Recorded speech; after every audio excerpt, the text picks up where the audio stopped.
Guys, Young here back for another video. Today we're going to talk about the follow-up on the iPadOS 14, but I'm going to focus on the bugs that happens on me. So the first bug is very simple, is the settings. Like when you launch the app and when you return, then, wrong one. When I do this, when I click go back, you can see it returns like this. So this is the first bug, which is, I think it's not an issue for me because I've seen this before in the beta profile, so it won't affect on us.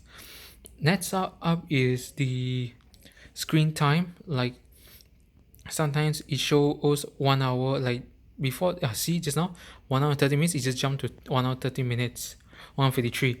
So I go back, it never changed, 1 hour and 23 minutes, which is also a second bar.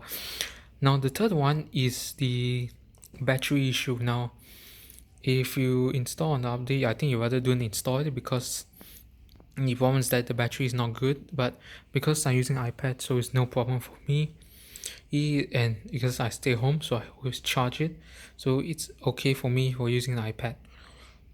Now the rest is still fine, so of course you will also comment down below what bugs you have, and I'll see you in the next video and subscribe to the channel.